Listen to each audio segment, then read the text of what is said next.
नमस्कार दोस्तों। अब हम बात करने वाले हैं भारत की भाषा की, भारत की संस्कृति की। भास्वती भट्टाचार्य यानी कि भारत की भाषा को युवन तक भारत से बाहर और हर जगह पहुंचाने वाली, हम याद कर सकते हैं उस पल को जब हिंदू विश्वविद्यालय की स्थापना हुई, काशी विश्वविद्यालय की स्थापना हुई और जब बात हुई बीएचयू की, तो बीएचयू की जो धारा से दो जो चीजें बही, उनमें से एक भास्वती भट्टाचार्य हैं, जिन्होंने भारतीय संस्कृति, आयुर्वेदिक और हिंदी को पूरे विश्व पटल पर रखा। मैं आपका मैडम बहुत बहुत स्वागत करता हूं मेरी दिल्ली मेरे सामने। लेकिन आप जिस तरह लोग ज्ञान की सागर और गंगा होते हैं ना, तो आपकी जो ख्याति है वो उसी प्रकार है। मैं शायद अपने शब्दों में नहीं बता पाऊंगा, इसलिए मैं एक बार चाहूंगा कि आप अपना परिचय हमारे दर्शकों को दीजिए। अच्छा, नमस्ते। नमस्ते, मैं डॉक्टर भास्वती हूँ। मैं बंगाली हूँ, लेकिन मैं अभी बनारस में रहती हूँ। आप बंगाली नहीं है, आप वहां से हैं जहां 2 दिन पहले लोग सोचते हैं, उसके बाद भारत सोचता है। अच्छा, बट मेरे रक्त है बंगाली। हाँ। तो मैं काशी में काशी से एक्चुअली बीएचयू से मैं पीएचडी आयुर्वेद में किया, लेकिन मैं एलोपैथिक डॉक्टर हूँ। प्रैक्टिस कर रही हूँ, 30 साल तो हो गया। और मैं एलोपैथी के साथ जो बेस्ट ट्रीटमेंट होगा पेशेंट्स को, तो मैं खोज के मैं फार्मास्यूटिकल्स या सर्जरी या जो भी काम करेगा, ये खोज के मैं आयुर्वेदा के साथ मिली। और जो मैं मिली, लगता है जो अच्छा माँ मुझे ऐसे सिखाती थी जब मैं आपकी बचपन में। माता जी सिखाती थी कि किस प्रकार आयुर्वेदिक का महत्व है, तो नहीं, खाना और हमारे दिनचर्या, हमारे जो कोई इमरजेंसी होगा, माँ यहाँ हल्दी लगाते थे या वहाँ घी यूज करती थी। तो मैं जानती हूँ जो जड़ी बूटी से ज्यादा है ये फिलोसफी, जो दोष है, वात पित्त कफा, और जो समझना है जो संप्राप्ति कहाँ से आते, जो एलोपैथी कभी नहीं एक्चुअली सिखाते हैं। तो मैं एलोपैथी के साथ आयुर्वेदा लगा के और उसके साथ योगा करके फिर मैं जो अभी पेशेंट्स को ट्रीट कर सकती, और जो काम होते हैं ये पेशेंट्स का। मैडम आपने एलोपैथिक और आपको आयुर्वेदिक को दोनों मिक्स कर दिया। यस, करती हूँ। और प्रति पेशेंट डिफरेंट है, तो लोग मुझे पूछते हैं आप क्या डिजीज ये डिजीज ट्रीट करते हैं, तो मैं डिजीज नहीं ट्रीट करती हूँ, मैं पेशेंट्स को ट्रीट करती हूँ। जो प्रति वैद्य पेशेंट को ट्रीट करते हैं, और प्रति पेशेंट में जो दोष का दूष्य है, जो इम्बैलेंस है, वो ट्रीटमेंट करते हैं। मैं डायबिटीज नहीं ट्रीट करती हूँ, मैं पेशेंट जो डायबिटीज है उसका जो भी प्रॉब्लम्स है वो मैं देखती हूँ, जो उसका दोष कहाँ है, उसका अग्नि कैसे है, फिर उसको मैं ट्रीट करती हूँ। और भगवान का कृपा, जो औषधि जो भगवान हमारे ये जमीन पे जो है, हमारे जो जड़ी बूटी या औषधि बोल सकते, वो जो कितना अच्छा ट्रीटमेंट देते हैं पेशेंट्स को, जो आप पेशेंट को समझेंगे, नॉट डायबिटीज को बट पेशेंट को। ये हार्ट डिजीज है, हार्ट डिजीज में नहीं ट्रीट करती हूँ, मैं पेशेंट को ट्रीट बीएचक्यू को कहाँ समझते हैं? कितना ज्ञान का सागर है वो, कितना वहाँ एजुकेशन दिया जाता है इंटरनेशनल लेवल, कहाँ कंपेरिजन जो कंपेरिजन होता है, कितना मानते हैं? तो बीएच में काफी डायमंड्स है जो बहुत अच्छा काम करे, बट बीएचयू में बहुत और है जो just like rest of society, जो सब लोग तो इक्वल एफर्ट्स नहीं देते हैं। जो लोग एफर्ट दे के एक्चुअल ऑथेंटिक आयुर्वेदा प्रैक्टिस करते, वो सब डायमंड्स है। मेरा प्रोफेसर सीबी झा सर, जो बहुत दिन से वहाँ प्रैक्टिस कर रहे हैं, या आयुर्वेदिक डिपार्टमेंट्स में एक एक डॉक्टर नम्रता जोशी, डॉक्टर कुलदीप पांडे, जो लोग वहाँ बहुत ऑथेंटिकली प्रैक्टिस करना चाहते हैं और करते हैं, वो सब अच्छा है। और जो जाते हैं, जो बहुत पैसा वहाँ मिलेगा, नौकरी मिलेगा या जो भी मिलेगा, जो करते हैं, फिर उसको सीखना है। जो आयुर्वेदा हमारे आशीर्वाद है, हमारे we are blessed to be able to practice and understand Ayurveda. It is our blessing that we have learned the authentic principles of Ayurveda. Like Sir, who is at the medical college, principal in Amritsar, he was teaching the students of Ayurveda. This is a privilege for us. मैं जो allopathic doctor हूँ, ये मेरी किस्मत था। और शायद लोग मेरे साथ बात करते हैं क्योंकि मैं एलोपैथिक डॉक्टर हूँ, बट एक्चुअली बात करते हैं क्योंकि मैं एलोपैथी समझ करके फिर मैं आयुर्वेदा यूज करती हूँ।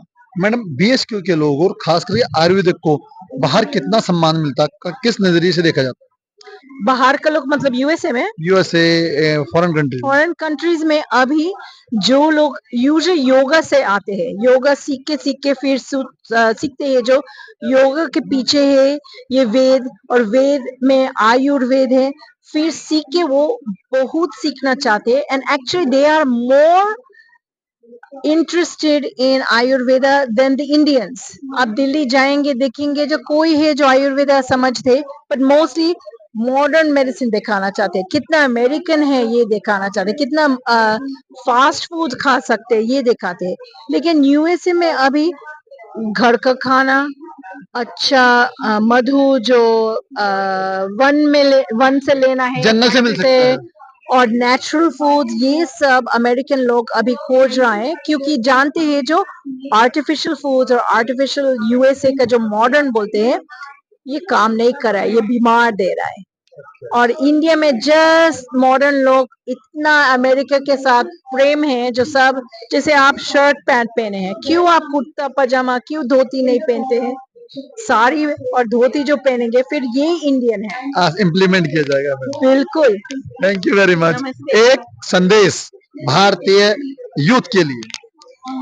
यूथ के लिए मैं बोलूंगी जो आप ये सब सेल फोन और ये सब जो एडवर्टाइजमेंट देंगे इसको मत आप प्रमोट करिए। convince हो जाए, नहीं वो जब देखते हैं सोचते हैं जो ये असली है, असली है जो आप जमीन में आपका रिक्रिएशनल टाइम नेचर में जाएंगे, आपका दादी नानी से सीखेगा, आप किचन जाके आपका खाना बनाना सीख लीजिए, आपका घर का साफ रखेंगे फिर लक्ष्मी आके बैठेंगे। आपका जो हमारे जो धर्म है ये रिलीजन नहीं है, ये है विजडम, ये है ज्ञान। तो प्राचीन ज्ञान जब सीखेगा फिर आपका स्वास्थ्य अच्छा होगा, पर आपका यूथ का जो मन का मेंटल स्ट्रेंथ, बॉडी का स्ट्रेंथ और साइकिक स्ट्रेंथ ये जो मिलेगा ये हमारे प्रकृति से मिलते हैं, ये मॉडर्न चीज से नहीं मिलते हैं। बात करने जा रहे हैं अमृतसर की धरती से आए डॉक्टर नरेंद्र चावला जी से, जो कि आयुर्वेदिक के लिए ज्ञान देते हैं, आयुर्वेदिक के लिए काम करते हैं, एक लंबे समय से अपनी सेवा दी है। सर आपका बहुत बहुत स्वागत है मेरे दिल्ली मिशन में। आज यहाँ पहुंचे कैसा महसूस करते हैं और कितनी आयुर्वेदिक ने आज अपनी जड़ें मजबूत की हैं आज के युवाओं में? सर देखिए, मेरा नाम है डॉक्टर नरेंद्र चावला और हम आयुर्वेद प्रैक्टिस करते हैं। हमारे सेंटर का नाम है दिव्य आयुर्वेदा पंचकर्मा सेंटर, अमृतसर, पंजाब। और हमारे पास आयुर्वेद की वजह से पूरी दुनिया से हमारे पास केसेस हैं।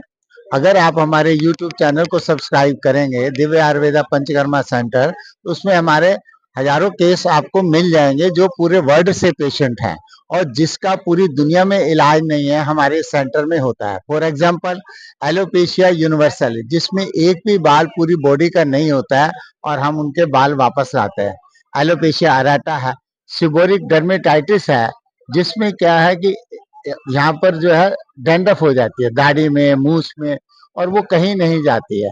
लोग लाखों रुपए लगा के आते हैं और हम वहाँ पे ठीक करते हैं। ऐसे केसेस हम बोल रहे हैं। एक है हाइड्रेनाइटिस सुपरेटिव, उसमें क्या होता है जैसे फिस्टुला होता है, उसमें पस होती है और यहाँ पर भी एक्जिला के अंदर और जो स्किन के जो प्राइवेट पार्ट्स है जहाँ पे स्किन मिलती है वहाँ पे हाइड्रेनाइटिस सुपरेटिव हो जाता है।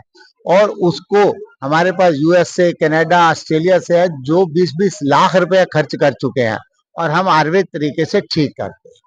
और एक सबसे बड़ी बात बताने जा रहा हूँ जिसका पूरी दुनिया में कोई चैलेंज के साथ हम कह सकते हैं। फॉर एग्जाम्पल कि जिनके भी रिंकल्स हैं, जो 60 साल की लेडी है उसके रिंकल्स हटाना कोई इजी बात नहीं है। और हम जो है 6 मंथ के अंदर रिंकल्स को खत्म करते ही करते हैं। और अगर आप हमारा देखना चाहते हैं दिव्य आयुर्वेदा पंचकर्मा सेंटर, डॉक्टर विजेता आर्य जी से हम मिलाने आपको जा रहे हैं, जो कि कायाकल्प आयुर्वेदिक चिकित्सालय से हैं। जो कि एक बात हमारी संस्कृति में बहुत अच्छी कही जाती है कि जब हमारे संस्कार होते हैं, हमारे जो पिता होते हैं, माता पिता होते हैं, जो संस्कार देते हैं, बच्चे भी उसी परिपाटी पे चलते हैं। ये उस हर पिता के लिए, माता पिता के लिए बड़ी बात होती है जब उनके बच्चे उनकी परंपरा को आगे बढ़ाते हैं। उन्हीं में से एक हमारे सारे डॉक्टर साहिबा हैं। आपका मैडम बहुत बहुत स्वागत है मेरी दिल्ली मिल्सान में। आपने 3 चीजें जो हर देश के लोग या हर देश संतान से लोग चाहते हैं, किसी भी देश के, उन संस्कृति को उनका अपनाना, उनकी जो पद्धतियों से आगे लेके जाना और उनके संस्कारों को आगे ले जाना। इसके लिए सबसे पहले तो आपका बहुत बहुत धन्यवाद और शुभकामनाएं देता हूं मैं हर उस भारतीय पिता की ओर से। मैडम, आज यहाँ पे आपको कैसा लगा और आप कहाँ हमारी जो चिकित्सा पद्धति है, भारतीय चिकित्सा पद्धति कहाँ स्टैंड कर रही है, थोड़ा सा उस पर प्रकाश डालेंगे। जी, मैं देखिए, भारत की ओर ही आज आंख उठा के देख रहा है पूरा संसार। अगर ये कहूँ तो अतिशोक्ति नहीं होगी, क्योंकि जितने कंट्री मैंने देखा है या हमारे पास भी बहुत सारे पेशेंट ऑनलाइन भी और ऑफलाइन भी कायाकल्प योग प्राकृतिक चिकित्सालय में जब आते हैं तो उनकी शिकायत यही होती है कि अगर आप पहले मिल जाते तो हमारा ये ऑपरेशन ना होता और हमारा ये अंग काटा ना जाता। ये वास्तव में सत्य है कि जो आयुर्वेद प्राकृतिक चिकित्सा योग हमारे भारत की देन है, आज पूरा विश्व हमारे भारत की ओर आंख उठा के देख रहा है। मैं ये कहूं कि उनके पास सॉल्यूशन नहीं है एक भी रोग का। ज्यों-ज्यों दवा की मर्ज बढ़ता गया, ये उक्ति गलत नहीं है कि हम जैसे-जैसे इलाज की तरफ जाते हैं, दवाइयां खाते जाते हैं, हम रोग को सप्रेस करते हैं, दबाते हैं। रोग का सॉल्यूशन या समाधान केवल मात्र योग प्राकृतिक चिकित्सा के अंदर है, जो कहता है रिमूव करो, निकालो, गंदगी है उसको बाहर निकालो, सप्रेस नहीं करना। जितना हम रोग को दबाते हैं वो ब्लास्ट होता है, ब्रेन हेमरेज होता है, पैरालाइज होता है, हार्ट अटैक आता है और फिर कहते हैं कि जी रात को तो अच्छा खासा सोया था, सुबह हार्ट अटैक आ गया। ये इतनी बड़ी प्रॉब्लम तब आती है। खाना खाना कितना नुकसान है?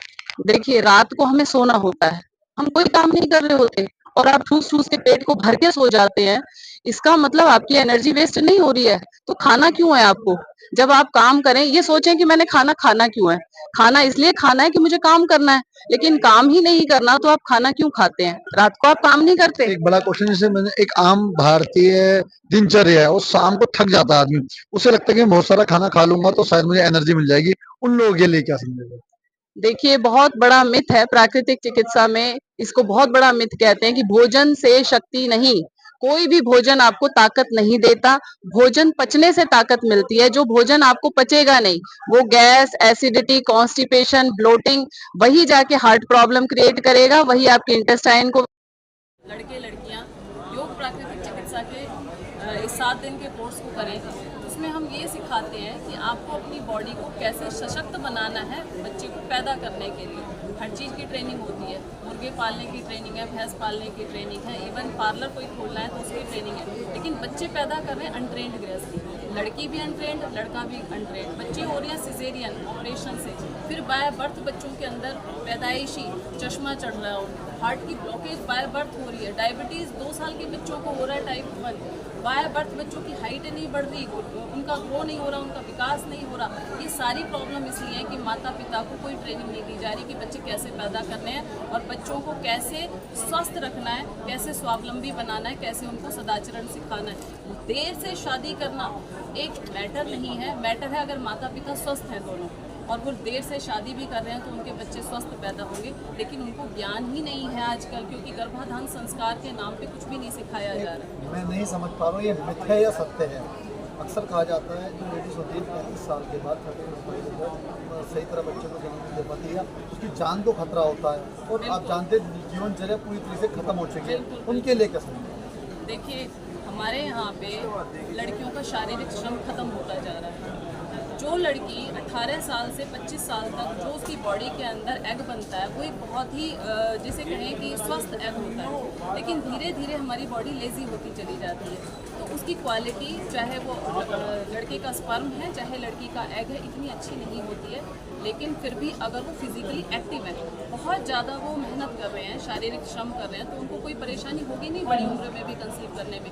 लेकिन आजकल मैं देख रही हूँ 18-20 साल के बच्चों को कमर दर्द हो रहा है, उनको पीरियड से रिलेटेड प्रॉब्लम हो रही है, पीसीओडी हो रही है, तो बड़ी एज में तो ये प्रॉब्लम और बढ़ती चली जाती है। इसलिए कोशिश ये करें समय रहते शादी बच्चे, उसके बाद अपनी फिजिकल हेल्थ को ठीक रखने के लिए मेहनत करी जाए। हर बच्ची को, चाहे वो 12 साल की है, उसे ऐसा सुनिश्चित करवाएं कि 1 घंटा वो पसीना बहाए। हमारे घरों की बच्चियां पढ़ने में ध्यान देती हैं पूरा दिन सिटिंग करके बैठती हैं। मोस्टली लेडीज़ को आजकल पीसीओडी की प्रॉब्लम है। हेयर फेस के ऊपर हेयर आ रहे हैं, उनकी ब्रेस्ट हैवी हो रही है, मैडम उनका हार्मोन बिल्कुल पूरा अनबैलेंस हो रहा है। डिस्टर्ब हो रहा है, पूरा डिस्टर्ब हो रहा है। और हार्मोन्स अनबैलेंस होने के पीछे कारण यही है, फिजिकल वर्क ना होना और टाइमली खाना नहीं, टाइमली सोना नहीं, टाइमली सारे काम नहीं करना। भी रात को जब भी पढ़ रहे हैं जो बच्चे, उनको हार्मोनल डिस्टर्बेंस होगा ही होगा, कोई रोक नहीं सकता उसको। आज हमारे परिवार में और हमारे समाज में किस प्रकार जीवन पद्धति को अपनाना है, ये मैम ने हमें बताया। अगर हम इनकी बात को 10% भी समझ लें तो शायद हमारा जो समाज है बिखरने से, हमारा समाज है गलत दिशा में जाने से, और हमारा समाज है जो विपरीत भावनाओं में फंसा हुआ है उसमें रहने से बच जाएगा। उज्जवल, स्वस्थ, समृद्ध भारत बनेगा और दीर्घायु में बात करेगा। अगर आप इनकी मेरे निर्देशन के लिए जी हाँ, अब हम आपकी बात कराने जा रहे हैं झारखंड से पहुंची भारतीय जनता पार्टी की नेत्री व समाज सेविका संजू देवी जी से, जो कि पहुंची हुई हैं प्रथम ग्लोबल हेल्थ केयर अवार्ड के अंदर। और ये एक लंबे समय से जनजातीय जो समाज है उसके लिए काम करते हैं, ट्राइबल समाज के लिए काम करती हैं। मैंने आपका बहुत बहुत स्वागत है मेरी दिल्ली मिशन में। तो कैसा लगा आपको, सबसे पहले जानना चाहेंगे। यहाँ आज ये आयुर्वेदा हेल्थ अवेयरनेस नमो गंगे के द्वारा जो किया गया, ये बहुत ही प्रोत्साहित और बहुत ही अच्छी हेल्थ अवेयरनेस थी। आज मुझे दिल्ली में ये मौका मिला कि मैं इनके इस अवेयरनेस में हेल्थ के लिए यहाँ मौजूद रही और मुझे इन्होंने आमंत्रण किया। मुझे यहाँ आके बड़े बड़े आयुर्वेदा डॉक्टरों से मिलने का मौका मिला और ये हमारे यशस्वी प्रधानमंत्री जी का जो सपना था कि आयुर्वेद जो पुराना चिकित्सा पद्धति के द्वारा हमारे देश में चली आ रही है, विभिन्न बीमारियों का रोकथाम करने के लिए जो पुराने लोग किया करते थे, वो आज सार्थक हो रहा है। विभिन्न तरह की जो आयुर्वेदा पद्मश्री आयुर्वेदा के अवार्ड लिए हुए डॉक्टर सूर्या जो आंध्र प्रदेश से यहाँ आए हैं, उनकी जो इस आयुर्वेदा के द्वारा जो मार्गदर्शन दिया गया, वो यही नहीं, हमें लगता है भारत एक ऐसा पहला देश है कि जो आयुर्वेदा के द्वारा पूरी दुनिया में अपना पद्धति को लहरा सकता है और लोगों को कठिन से कठिन, गंभीर से गंभीर बीमारियों को ठीक कर सकता है। सारे जंगल है, जड़ी बूटियों के लिए जंगल एक खान कहा जाता है, तो जंगल लगातार कट रहे हैं। क्या कुछ संदेश देना चाहेंगे उन्हें बचाने के लिए? जी हाँ, अभी हमारे प्रधानमंत्री जी के द्वारा एक कार्यक्रम चला है, जो है एक पेड़ माँ के नाम। तो कोशिश करेंगे कि जितनी भी जंगलें हमारी कट रही है, तो पर्यावरण इतनी तरह का हमारी कठिनाइयां जो आ रही है पर्यावरण से संबंधित, तो एक पेड़ माँ के नाम लगाकर इसे हम कुछ हद तक सुधार सकते हैं। नहीं तो आने वाले दिनों में ये जो ग्लोबल की जो खतरा हमारे देश पर क्या पूरी दुनिया पर पड़ने जा रही है, इससे हम बच नहीं सकते हैं। इसीलिए झारखंड एक बहुत प्राकृतिक और सुंदर पर्वतों से घिरा हुआ एक प्रदेश है और झारखंड प्रदेश में हम लोग जंगल बचाओ आंदोलन के द्वारा बहुत सारे जितने जंगल कट रहे हैं, उनसे ज्यादा हम लोगों आग्रह है कि जो रोड बनते हैं, रास्ते बनते हैं, तो जो पेड़ काटे जाते हैं तो पहले उस पेड़ को लगाया जाए, उसको उगाया जाए, उसके बाद उस पेड़ को काटा जाए, ताकि जंगल कम से कम हमारी बची रहे। हम बाहर से भी रास्ता निकाला जा सकता है। जी हाँ, बाहर से भी निकाला जा सकता है, परंतु अगर इमरजेंसी के लिए जो काटे जा रहे हैं तो पहले पेड़ लगाइए, फिर पेड़ को काटिए। तो पहले वृक्ष लगाएं, फिर वृक्ष को स्थानांतरित करें जब रास्ता लें। ऐसा मैं गोपाल राजपूत, मेरी दिल्ली में। नमस्कार, मेरा नाम दीप्ति शर्मा जोशी है एंड मैं ग्लोबल हेल्थ केयर की डायरेक्टर हूँ।